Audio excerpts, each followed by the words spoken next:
अनुराग ये जानना चाहेंगे, बिग बॉस ने डे 1 पर ही बोल दिया था कि मैं बायस रहने वाला हूँ towards people who contribute for my show. So जब आपकी कंट्रीब्यूशन की मैं बात करूँ तो आपका कंट्रीब्यूशन इतना नहीं रहा है शो के लिए to according to the audience. तो इसको आप क्या कहना चाहोगे इसके बारे में आप? जब ये शो शुरू हुआ था तो एक चीज़ मैं बोलना चाहूँगा कि बायसनेस और अनफेयर में ना बहुत डिफरेंस होता है। जब ये पहले हफ्ते में शुरू हुआ था तो हम लोगों ने अब तक बिग बॉस को एक रियलिटी शो के नाम से जाना गया है एंड लोगों का एक विश्वास है कहीं ना कहीं यहाँ पर एक रियलिटी दिखाई गई है लोगों की। अब तक के जितने भी सीज़न गए हैं उनमें जो रिश्ते बने वो बहुत ऑर्गेनिकली बने। किसी का कोई लव एंगल बना है या फिर किसी को किसी के लिए फीलिंग्स थी तो वो कहीं ना कहीं एक ऑर्गेनिकली डेवलप हुई है। बट इस सीज़न जब ये सीज़न शुरू हुआ था तो उस सीज़न में मैंने वो आवाज़ उठाई थी फॉर माई पॉइंट कि क्या ये कपल शो है। उस पॉइंट से मुझे वो फॉर्मेट नहीं पसंद था जो मुझे दिख रहा था उस टाइम पे। मैंने जो फील करा मैंने वो सब लोगों के सामने कॉल आउट करा वो चीज़। अगर आपने वो 24/7 वाली लाइव स्ट्रीम्स देखी है ना, जो मेरे कट्टर ब्रो सेना ने या जो मेरे फैन बेस 2400 घंटे मेरे लिए देखते रहते थे मेरे को, तो आपने फॉर श्योर मैं वो जर्नी देख करके आया हूँ, मैं वो जर्नी जी करके आया हूँ कि मैंने अपना 1000% दिया है। बहुत सारी ऐसी चीज़ें जो शायद ऑन एयर पे नहीं गई हैं। एक वॉक ऑफ शेम करा था मैंने। वॉक ऑफ शेम मैंने इसलिए करा था क्योंकि मैंने कहीं ना कहीं शो के खिलाफ ये चीज़ बोल दी थी कि शो बहुत ज़्यादा बायस्ड है। क्या ये कपल शो का फॉर्मेट है, क्या ये नाचने का शो है। अगर मेरे को कहीं ना कहीं अगर मेरे को कपल शो में जाना होता तो बहुत सारे प्लेटफॉर्म्स ऐसे बहुत सारे शोज़ हैं जो कपल फॉर्मेट कहीं ना कहीं सपोर्ट करते हैं। उस पॉइंट से अगर उसी दिन से बहुत सारी चीज़ें ऐसी हैं जो ऑन एयर गई नहीं। इवन अभी जो आपकी फ्रेटर्निटी है उनसे मुझे फीडबैक मिला है। इवन मेरे पास फ़ोन की एक्सेस आ चुकी है।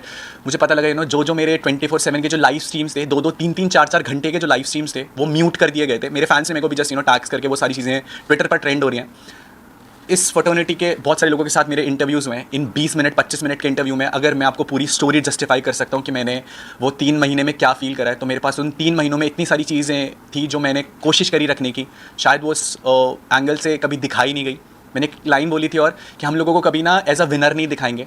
उस पूरे बिग बॉस के सीज़न में ये सबके सामने प्रूफ है कि आप वो सीज़न उठा के देख सकते हैं। केवल एक एक्टिविटी थी, आपको याद होगा जब यूट्यूब वर्सेस सेलिब्रिटी वाला एक एक्टिविटी हुआ था जिसमें मैंने ईशा के खिलाफ एक टास्क परफॉर्म करा था। एक वो एक्टिविटी और एक 31 दिसंबर 2023 की एक्टिविटी जहां पर मेरे को जस्ट सिल में बुला करके एक एक्टिविटी करवाई थी। मेरे पूरे सीज़न में उस बिग बॉस की तरफ से मेरे को केवल 2 बारी बुलाया गया था परफॉर्म करने के लिए। जहाँ पहला मेरा परफॉर्मेंस था इंडिविजुअल लेवल पर, मेरे को जितना परफॉर्म करना आता था मैंने परफॉर्म किया एंड आई वन। आज शायद 108 कैमरा मौजूद नहीं है बट फिर भी ये 108 कैमराज उस शो के अंदर मेरी वो रियलिटी नहीं जस्टिफाई करा पाए जो इतने कैमराज इस शो के अंदर है, जो एक रियल पॉइंट ऑफ व्यू दिखा पा रहे हैं। शो के अंदर एक बहुत मेन चीज़ थी जो चली थी, जो पॉइंट ऑफ व्यू को लेकर के चली थी। आज की डेट पे सब लोग इस चीज़ को एग्री करेंगे यार कि शो कहीं ना कहीं बायस था। शो ने कहीं ना कहीं उन्हीं लोगों का मुशायरा कराया, उन लोगों के लिए स्टैंड अप करवाया, उन लोगों के लिए डांस परफॉर्मेंस करवाया, उन लोगों के लिए कहीं ना कहीं चीज़ें करवाई जो लोग उनके फेवरेट थे। मुनावर ने जब वो आयशा के लिए जो भी उसने आयशा के साथ किया, एक लड़की के लिए किया, पूरे घर में मैं ही वो अकेला इंसान था जिसने उसको मुंह पे जा करके काउंटर करा था कि भाई तू एक नेशनल टेलीविज़न पे तू एक लड़की के लिए इतना सब कुछ बोल रहा है, इतना सब कुछ किया। तूने नेशनल टेलीविज़न पे एक लड़की को बोला कि मैं तेरे से शादी करूंगा जस्ट फॉर गेम पॉइंट, ताकि वो तेरे को एक्सपोज ना कर सके। आयशा हम सबको पता है जब शो पर आई थी तो उसका कहीं ना कहीं एक पॉइंट ऑफ व्यू था कि मैं मुनावर को एक्सपोज करूंगी। आर्काइव रूम में जो बातें भी वो हमें नहीं, एज अ घर वाले हमें नहीं पता लगी कि वो आर्काइव रूम में क्या बातें थी। बात कर देते हैं बायसनेस की, तो बायसनेस फिर भी जस्टिफाइड है। बट जहाँ अनफेयर आ जाती है, मेरे पास सेट एग्जांपल्स हैं कि वो क्या क्या हुआ है शो में। आपको याद होगा मेरा एक कन्फेशन रूम में एक डिस्कशन हुआ था बिग बॉस के साथ। वो डिस्कशन पूरे घर वालों को चौक में बिठा करके दिखाया गया था। बट क्या आज तक मनारा का जो कन्फेशन रूम में डिस्कशन था बिग बॉस को लेकर के गेम पॉइंट ऑफ व्यू से, वो आप सब लोगों को दिखाया गया है। एक थिन लाइन होती है एक जोक में और एक मॉकरी में। मैं उस शो पर जब पहुंचा था ना तो मुझे उस शो ने बाबू भैया, मेरा असली नाम अनुराग डोवाल है बट मुझे उस शो ने बाबू भैया नहीं बनाया था। मुझे मेरी ब्रो सेना ने, मेरी कम्युनिटी ने मुझे वहाँ तक पहुँचाया था। और मुझे अगर उस प्लेटफॉर्म पे लगा कि वो मॉकरी हो रही है तो मैंने बहुत रिस्पेक्टफुली ये चीज़ सबके सामने रखी कि बिग बॉस प्लीज़ आपको गेम के रिगार्डिंग कोई भी फीडबैक देना है वो आप मुझे दे सकते हैं, बट अगर आप मेरी ब्रो सेना को लेकर के उनकी मॉकरी करेंगे तो वो मुझे बहुत हम्बली नहीं पसंद। और मैंने हाथ जोड़ करके ये कन्फेशन रूम में बोला भी था बिग बॉस को। बट उसके बावजूद व्हाट आई फील लाइक कि बायसनेस में और फेवरेटिज्म में और अनफेयर होने में एक बहुत बड़ा डिफरेंस था। तो ये पहला षड्यंत्र जो रचा गया था वो ईशा के वाले टास्क वाले टाइम रखा गया था। उस चीज़ के लिए भी मैं आपको जस्टिफाई कर सकता हूँ। जब आपको याद होगा जब मैंने वो बोल फोड़ा था, इमोशनली मैं बहुत हाई था उस टाइम पर, क्योंकि किसी ने मेरी बहन के बारे में कुछ चीज़ बोली थी, मैंने किसी का गला पकड़ लिया। मैं रियल लाइफ में शायद वो इंसान नहीं हूँ कि जो इतना इमोशनली हाई हो जाए, क्योंकि मुझे पता है मैं उस चीज़ को बहुत ईजिली तरीके से डिफेंड कर सकता हूँ। बट जब नेशनल टेलीविजन पर कोई ये सारी चीज़ें करेगा तो मैं चुप रहने वाला नहीं था। आपने कहा कि कपल गेम के के लिए आप कहीं और जा सकते थे, कोई और शो के लिए आप जा सकते थे, आपको ये पता नहीं था कि इस बार कपल वर्सेस सिंगल होने वाला है। फर्स्ट ये सब जगह न्यूज़ में था, this season will be couple versus single. और दूसरी बात, आपने कम्युनिटी की मैं आपको बात करूँ तो आपने शुरुआत में कहा था कि हम 3 यूट्यूबर्स यहाँ पर जोकर बनकर रह गए हैं, और मैं आपको कहूँ कि 90% ऑफ योर कम्युनिटी आपने आपको खुद को ट्रोल किया है। तो आप ये दोनों पर आप क्या कहना चाहोगे? पता है आपको, जब हम लोग मैं शो में जा रहा था तो बहुत सारे लोगों के नाम आए थे कि यार ये लोग भी जा रहे हैं, ये लोग भी ऐसा होगा वैसा होगा। उस टाइम हम लोग को, मेरे को कॉन्ट्रैक्ट के साथ, मैं जिस कंपनी के साथ ये कॉन्ट्रैक्ट कर रहा था, जिस चैनल के साथ मेरा वो शो था, मेरे को वहाँ से कुछ ये फीडबैक नहीं था। और मैं पॉइंट ऑफ व्यू किस पे भरोसा करूँगा? जिस चैनल के साथ मैं एसोसिएट होने जा रहा हूँ। अगर मैं आपके साथ काम करूँगा तो मैं आपकी बात पर विश्वास करूँगा। इस इंडस्ट्री में रोज़ ऐसी अफवाहें उड़ती हैं जिन पे शायद हम लोग विश्वास कर सकते हैं और नहीं कर सकते। लेकिन मैं आपको एक और एक चीज़ बताऊँ, ये इस कॉन्ट्रैक्ट जब साइन करने की बात आई थी, इस वक्त कितने यूट्यूबर्स जो कपल है उन लोगों ने डिनाई कर दिया था बिकॉज दे डोंट वांट कि उनका इमेज बाहर नेगेटिव दिखे। इसी वजह से कपल वर्सेस सिंगल का उन्होंने कॉन्ट्रैक्ट डिनाई कर दिया था। जब कॉन्ट्रैक्ट साइन करते हैं ना मैम, तो उसमें एक एनडीए भी रहता है। तो जिसके साथ भी वो कॉन्ट्रैक्ट, आपको ये चीज़ें इसलिए पता है क्योंकि आप बाहर थे। मेरे को ये चीज़ें नहीं पता थी क्योंकि मैं बट ये चीज़ आपके घर में जाने से पहले हुई ना, कॉन्ट्रैक्ट तो घर में जाने से पहले साइन होता है। जी बिल्कुल। और उसके अंदर तो इन्फॉर्मेशन होती है आपको कि कपल्स वर्सेस सिंगल। मेरे पास कॉन्ट्रैक्ट पड़ा होगा, अगर वो भी न्यूज़ तो जब से बिग बॉस की जब न्यूज़ आई थी 17 सीजन आने वाला है, उसके 1 महीने से चल रही थी कि कपल्स वर्सेस सिंगल होने वाला, जबकि आपका नाम बहुत एंड मोमेंट पे बाहर आया कि यूके राइडर्स घर में जाने वाले। बिल्कुल, मेरे पास कॉन्ट्रैक्ट भी है। But honestly, to be very honest, जिस चैनल के साथ मैं वो काम कर रहा था, मैंने उनसे पूछा भी था तो दे डिडंट आंसर मी। मैं जिसके साथ काम करूंगा, अगर मैं उनसे वो क्वेश्चन पूछूंगा और वो मेरे को मना कर देंगे, तो मेरे को आइडिया नहीं था डे एंड तक कि, हाँ मुझे पता था कि कुछ कपल्स आ रहे हैं। बट ये चीज़ को मैं जस्टिफाई करना चाहूँगा, स्टार्टिंग में मैंने चीज़ बोली थी कपल शो है।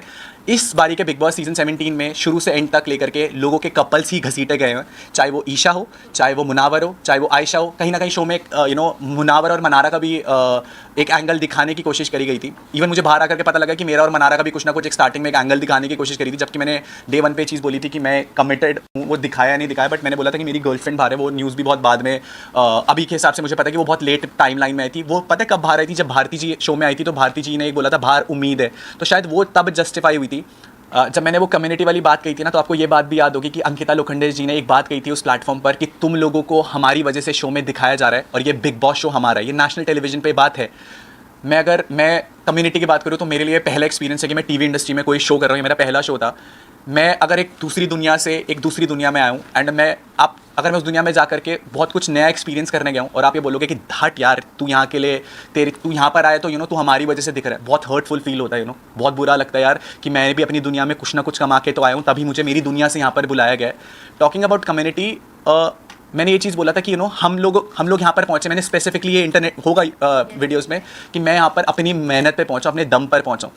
एंड जब आप एक कम्युनिटी को, अपनी कम्युनिटी का मैंने एक स्टैंड लिया हमेशा, अपना स्टैंड लिया हमेशा। उस कम्युनिटी, वो बोलते हैं ना कि अच्छे बुरे लोग हर जगह होते हैं। जो अच्छे लोग थे, एल्विश भाई, उन्होंने आज भी मेरा साथ दिया। आप ही लोगों ने मुझे चीज़ बताई है, अच्छे बुरे लोग हर जगह रहेंगे, आपको गिराने वाले लोग बहुत जगह रहेंगे। जब आप अच्छा कर रहे होगे ना ज़िंदगी में, तो आपको अप्रिशिएट करने वाले लोग बहुत कम आएंगे। बट जब आप गिर रहे होगे ना ज़िंदगी में, तो 10 लोग और उठ करके आएंगे आपको नीचा दिखाने के लिए कि तू गिर रहा है, ले मैं वो 11वां इंसान बनता हूँ जो तुझे तेरी जगह दिखा रहा है। बट फॉर मी, मेरे लिए मेरी जगह मुझे पता थी। और मेरी कम्युनिटी यूट्यूब है, और वो भाईचारा दिखाए कि जब इंसान का बुरा वक्त चल रहा होता है ना, तो सब उस पर उंगली उठा रहे होते हैं। जब मैं बीच में उस जोकर वाले फेस से गया, मैंने वो मीम्स देखे। आज पूरा भारत, कोई भी मेरे को आकर के बोल रहा है भाई तू अच्छा खेला, बट बीच पे कहीं ना कहीं वो जोकर को लेकर के लोग मेरे पे मीम उठाते थे कि भाई क्या बोल रहा है, ये शो बायस है। आज इस चीज़ से लोग अग्री कर रहे हैं। आपको कई दफा अनुराग घर में ये बोलता हुआ सुना है कि आप मुनावर को लाइक नहीं कर रही, you like Munawar from outside. तो क्या आप दोनों एक दूसरे को पहले से ही जानते हैं, जो ये चीज़ें घर के अंदर तक चली गई? तो ऐसा क्या पर्सनल? एक अच्छा आर्टिस्ट होने में और एक अच्छा इंसान होने में ना बहुत डिफरेंस होता है। आप भले ही एक अच्छे आर्टिस्ट हो सकते हो, बट आप एक अच्छे इंसान होने में, वो दिखाए कि मुनावर ने नेशनल टेलीविजन पे लड़कियों का किस तरीके से क्या यूज़ करा है, किसकी इमेज किस हिसाब से ख़राब करी है। जिन लोगों का इन्वॉल्वमेंट भी नहीं था, उन लोगों का भी बहुत इन्वॉल्वमेंट हो गया बाहर से। तो घर के अंदर हुई ना, आपने कहा कि मैं बाहर से ही मैं उस चीज़ को ही कंप्लीट कर रहा था। आपको पता है मुनावर स्टैंड अप कॉमेडियन है, राइट? एंड एक थिन लाइन होती है बिटवीन एंटरटेनमेंट एंड मॉकरी। मैं वही चीज़ बोलता हूँ, जब आपको जिन सेंटिमेंट्स पे भरोसा होता है, जिस बिलीफ पे भरोसा होता है, अगर आप उस चीज़ का मजाक होते हुए सुनते हो ना कि यार इस चीज़ का मजाक उड़ाया जा रहा है, मैं वो एक इंसान हूँ कि मैं वो सेंटिमेंट्स नहीं खो सकता। मेरे लिए गेम शो इंपॉर्टेंट होता ना, तो मैं उससे जाकर के दोस्ती कर लेता, मैं बिग बॉस का मेकर्स का फेवरेट बन जाता, और अल्टीमेटली मैं आपको ना अंदर ही दिखता भी और लोग मेरी वाहवाही कर रहे होते। बट फॉर मी, मुझे ऐसा लगता है कि अगर कोई आपके सेंटिमेंट या बिलीफ को हर्ट करे ना, तो उसे ज़िंदगी भर माफ़ मत करो। That was the only point कि मैं उसके साथ डे 1 से ऑपोजिट था, कि मैं वही बोला कि एक अच्छा आर्टिस्ट हो सकता है बट वो एक अच्छा इंसान नहीं हो सकता। तो this was the only point, मैं उससे अलग था फ्रॉम डे 1। घर से बाहर से, this is you are talking about घर में डे 1 से, बट आपका स्टेटमेंट ऐसा था कि मैं उसको घर के बाहर से ही नापसंद करता हूं। बिल्कुल मैं घर के बाहर से ही चीज़ बता रहा हूँ ना, जो उसका स्टैंड अप वायरल हुआ था जिसने वो सेंटिमेंट हर्ट करने वाला था, वो घर के बाहर से ही मुझे पता था। तो मैं इसी एक रीज़न था जिससे मेरे को वो पसंद नहीं था बिल्कुल भी।